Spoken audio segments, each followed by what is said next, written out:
This is the new Zwift Ride, the culmination of many efforts by Zwift to finally have a smart indoor bike offering in the market. One designed for Zwift, by Zwift. But what you're finally seeing here wasn't the first go of things. Zwift's efforts in this space took many twists and turns over the years, many of which leaked out over the past roughly half a decade. The final result though is a combination of a detachable Zwift frame combined with a smart trainer. And interestingly, this combination might not be the future of just Zwift, but the larger indoor training market as well. Now I've been riding the Zwift Ride, that's what it's called, for quite a while now, putting it through its paces on workouts both on Zwift and other apps as well to see how it handles. With that, let's just simply get the specs out of the way, because the specs are the boring part here. Number one is the price. This entire kit here is $1,299 US, or the other currencies on the screen, though the tablet holder up there is an extra 50 bucks. Otherwise it doesn't have the tablet holder, which seems a little silly to me. Also, they're gonna ding you 75 bucks for shipping as well, and the other currencies you see on the screen there as well. Now, in effect, this is actually two parts. And the cool part is that you'll be able to buy it in two parts later on this summer. The first part here is the frame, literally called the Zwift frame, by the way. And the second part is the smart trainer. At launch, the smart trainer is the Wahoo KICKR Core Hub 1, which is essentially just a Wahoo KICKR Core with the cog on there as well. That's the single speed thing that allows you to do virtual gearing from the handlebars up here. But the cool part comes a little later on when you'll be able to buy the frame itself without the trainer, meaning if you already have one of the compatible trainers, then you're good to go with just the frame. But we don't know what the pricing is for just the frame quite yet. But there will be other trainers out there compatible beyond what's even announced today that are coming that will make this all work. In fact, this bike was actually designed in the era of the Zwift Hub, which if you look carefully, the tubes and stuff like that match the Zwift Hub styling as opposed to the KICKR Core, which came many, many years before this whole thing was born. Speaking of birth, let's get this thing unboxed. It comes in like 2+ boxes. And I say plus because in my case, I already had the Wahoo KICKR Core Hub 1 here. There was no reason to send me another trainer. I have enough trainers floating around here right now. So they just sent me the Zwift Ride box as well as the handlebar box that comes with it. So essentially 2 boxes plus the trainer box. As you can see, once I dumped everything out, you've effectively got kind of 3 core components for the frame, which is the handlebar setup, the seat post setup, and then the frame itself. There's also a box of small parts and stuff like that. One of my favorite features though is the fact that right there is the wrench. How cool is that? This singular hex wrench will go ahead and do any adjustments you need on this entire bike, which is nice, and then it just magnetically snaps up in there again. Very, very awesome, like just super practical stuff. Now, starting off in the back of the bike, I'm gonna kind of walk through everything step by step here. Obviously, we've got the Wahoo KICKR Core there with the Zwift cog. This is technically a slightly updated Zwift cog that makes the whole setup a bit quieter. You don't need the updated Zwift cog, but this does make it a smidge bit quieter. It is still, of course, a chain though, so it's still going to make noise. While the trainer itself is silent and the frame itself is silent, this whole interaction there is not silent. Now, when it comes to noise, just a very quick sample on noise, keeping in mind I am literally in a concrete box, like the DCR cave is under a building in a concrete box. So everything's gonna sound a whole lot worse. So here's my voice for context in this room with the new microphone, non-lav, and let's let you listen to it for a second.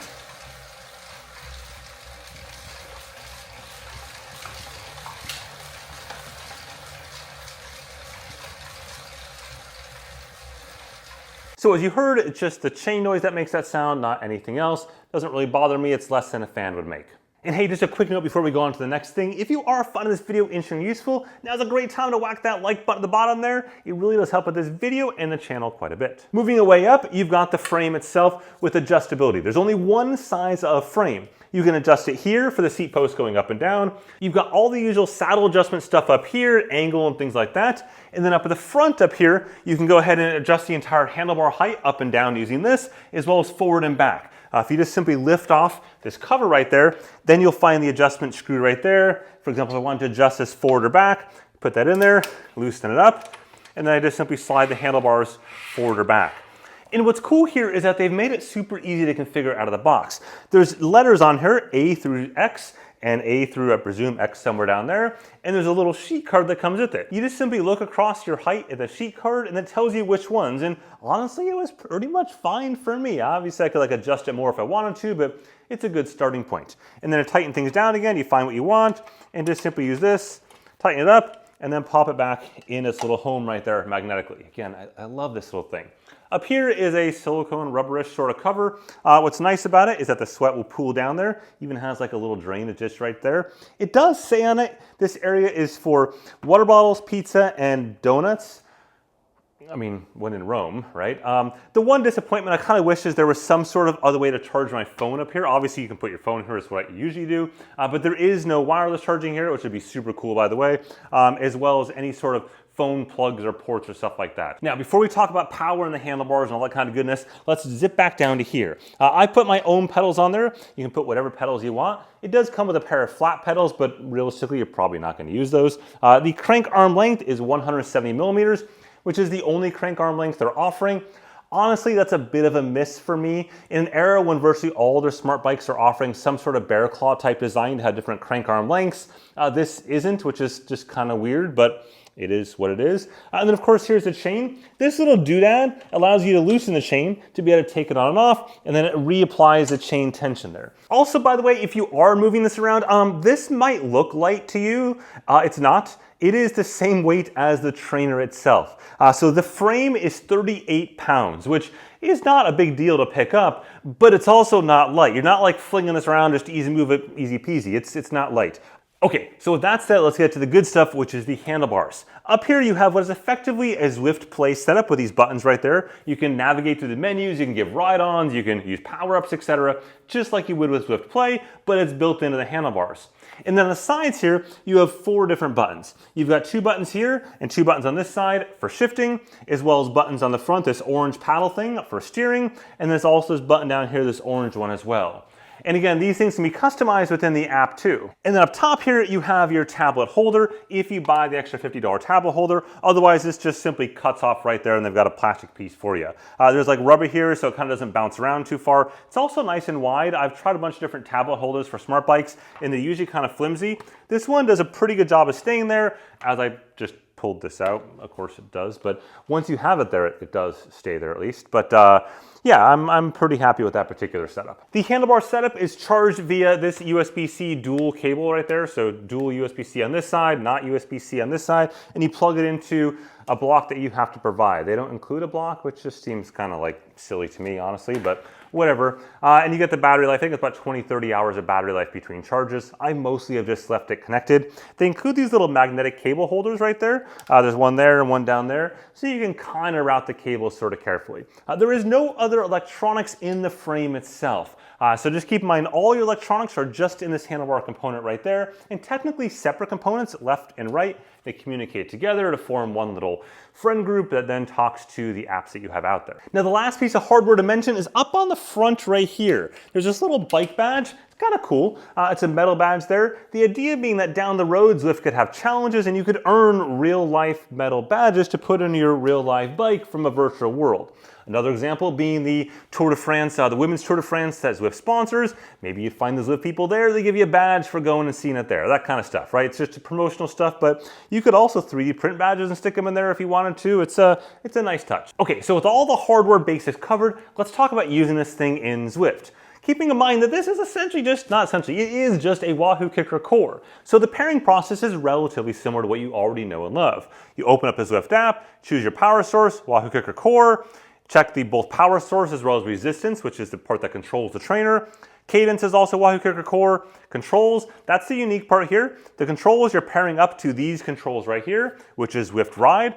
And then you go ahead and choose that, and then your heart rate as you see fit. One minor downside to be aware of though with Apple TV is that has a 2 Bluetooth connection limit. In this scenario here, we have effectively 3 Bluetooth connections through the iPad. We have one for the trainer that covers the 3 trainer components. We have one for Zwift Ride, the controls up here, and then we have one for my heart rate. That's beyond what you can do in Apple TV. So to get around that, Zwift has the Zwift Companion app on your smartphone. You pair to that instead, and then it routes all the stuff to the game and everything just works out for you. Except when it doesn't. If you've ever used the Zwift Companion app for sensors before, you know that it's pretty finicky, and I saw that finickiness here as well in my testing, with frequent drops to the point that I basically stopped using Apple TV with this setup. Zwift says they're working on some of those connection drop issues, but for now, I would recommend using it on anything else besides Apple TV. I've had no problems with Mac, with my phone, with the iPad, etc. In any event, with all the sensor stuff done, you're at the Zwift menu just like normal, but there are some new menu options here. If we go up into the settings option, we'll choose my settings, and we go to hardware, and you're gonna see a couple new things here. First, you have the controller haptic on or off. That comes with Zwift Play as well. But as you go down, you see virtual shifting, and then below that, shift style. And you have 3 styles to choose from. Sequential means that effectively you have one set of gears, 1 to 20 something or other, and you just go up and down that gear range from easier to harder. But if you've been around bikes for a while, you're probably going to use either Shimano or SRAM style shifting. And you can choose either that right there. So that means you're going to use either left or right hand side or both buttons to change what is in effect a virtual big ring there. So I'm going to choose the SRAM style shifting, and then my gear range, I can change that right there and choose my actual gearing for this bike. This won't be new to other indoor smart bike users. Wahoo has it, Stages had it, and so on. It's not new, but it's cool to see here in Zwift. And I can choose, I'll just choose right there, my all-rounder, and then below that I can also change and configure my drop buttons. Meanwhile, over in the controls menu, I can see all the controls for the different buttons up there and how they work in different modes. For example, in simulation mode, going up and down gradient, as well as in erg mode for structured workouts. Okay, so let's talk then about riding the darn thing. I've been riding it for a while now, and I actually like it. It's perfectly good. The realism feels like a KICKR core, because again, it is a KICKR core. The drive chain changes there haven't made any meaningful difference. In terms of stability, no problem sprinting on it or anything like that. You know, obviously it's a beast of a tank, it's heavy, so you're not gonna get as much flex as you would out of a normal bike, but not a big deal. Okay, so let's talk button usage. I'm gonna go and start over here on this left-hand side. Just simply press up once, and it gets me into the menu to choose things. I can say, hey, I want a screenshot, use A to confirm, boom, screenshot. Now I've got the option to change routes. Do I want to change them? I'm in a pace group, so I'm not going to for the moment, so I'm just going to leave that alone. Back up again to the menu, and I can do all the normal menu things right from here if I want to.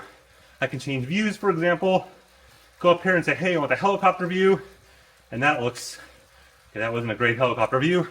Sideline view, there we go, moving through that. We'll go back to the normal view though for the rest of it. Give a ride on now by pressing Z. Go ahead and give that ride on back. There we go. And you can see I just pressed this orange button there, which went ahead and triggered my power up, the featherweight. Now let's talk about shifting. In this case, I've got these 2 buttons right here. They're effectively mirrored. So I'm in too easy of a gear, you can see me spinning out. So I'm gonna go ahead and press this a bunch of times. There we go. And now I'm in a harder gear. If I want to change now to the big ring in the front, I'm going to use both sides, press the buttons together, and then boom, now I'm in 2 gear 9s. As you can see in the upper left-hand corner, I can go ahead and press those 2 buttons again to change back to the virtual small ring, and there we go. And I can make things easier on this side over here on the left by go ahead and just pressing those buttons down. So again, over here, identical buttons on this side to make things harder. And this is for the SRAM setup. If it was Shimano, it would mirror Shimano controls, and sequential would simply mean harder and easier up and down that entire set. Okay, so let's go ahead and catch up the group right now. I'm going to do a double press, so on both sides, I'm going to SRAM, the bigger ring, make it a little easier, and go up to full sprint.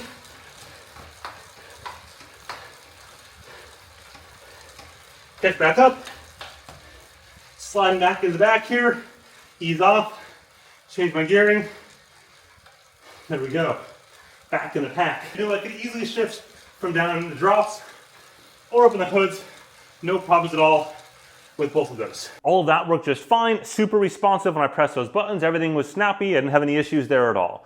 The one downside I would say though is that over the last half a decade, we've seen smart bike companies go from button style stuff like this to real shifters. If we look at the KICKR bike or the Move bike or the Stages bike, you pick whatever indoor bike you want out there, and they all shifted from button style stuff to real shifters because, you know, real shifters are better, like duh, they're obviously better. So it's sort of disappointing to see us go backwards in time now to this button sort of stuff, which isn't as awesome, it doesn't feel as real as it does real shifters. So then I asked Zwift why they went backwards in time, if you will, to kind of a game style buttons here as opposed to real shifters, which would make the whole experience better.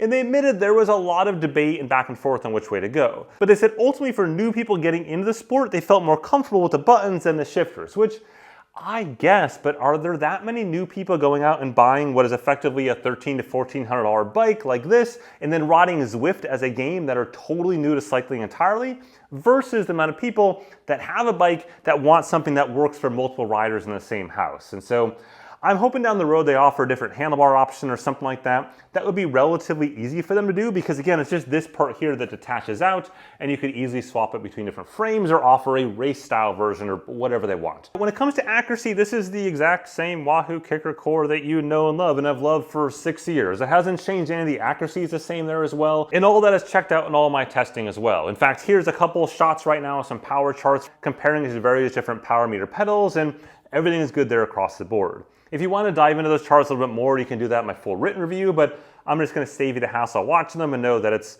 exactly what you'd expect. Now, before we wrap things up, one area that's really important to mention is that this thing really only works with Zwift. And the reason is that in order to be able to virtually shift, you have to have the Zwift game. These controllers up here don't actually directly control the virtual shifting down here. Instead, these controllers here control the game, and the game controls the virtual shifting on your trainer. This means if you wanted to use the Zwift Ride setup with something like Ruby or Indevelo or whatever the case may be out there, it's not going to work when it comes to shifting, going up and down, gradient and stuff like that. You won't be able to change those gears, at least not yet today.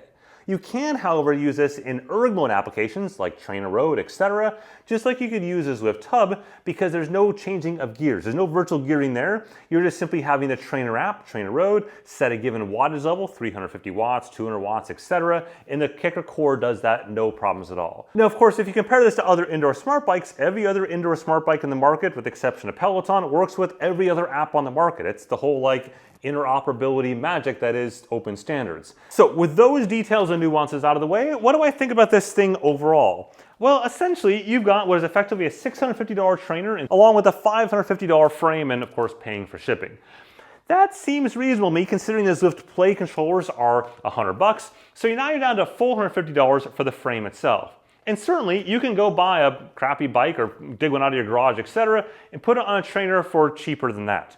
But it's probably not going to be adjustable to multiple riders of varying heights. Myself, I'm 6'2", my wife is 5'2", and so we can't use the same bike frame, but we can use the same Zwift Ride. And that, of course, is one of the two major pillars of indoor smart bikes. Number one being multi-user scenarios, and number two being the ability to just not to use your primary bike and just have a bike always mounted to the trainer, ready to go. And I think in many ways, Zwift is pretty much on the general trajectory of where this industry is going. Other companies are looking at this sort of design and going, you know what? This actually makes a lot of sense. Rather than having one hulking frame with all the complexity of one frame, you have a smart trainer portion and you have a frame you stick on it and you can do different things with different frames over time. For example, this frame right here, 1 second. All good. This frame right here, as I was saying, is the Move frame. It latches onto the Move Smart Trainer base bike thingamajig. Same concept. These frames are sized for given riders, but the same concept exists. In fact, they're working on a frame for this that has the same sort of Zwift Play integration as this that you'll see pretty soon when I write this whole thing up. And ultimately, they won't be the only ones either. Which then gets to the question of, do you get something like this versus something like the Wahoo KICKR Bike Shift or a dedicated true indoor smart bike? And that's a tough question, and definitely a question for another day. But in the meantime, this is a pretty cohesive offering. And at the end of the day, you still have a KICKR core back there. You could throw a regular cassette on there and throw a regular bike on there and be off for the races. This KICKR core is not like disabled in any way, shape, or form in terms of being able to connect to other trainers. As always, whether or not you want to have an indoor trainer plus a bike or an indoor smart bike is a whole different discussion for a whole different day. With that, if you found this video interesting and useful, definitely whack the like button there or hit subscribe for plenty more sports technology goodness. The next 3 weeks are going to be nuts, especially in the cycling realm. With that, have a good one.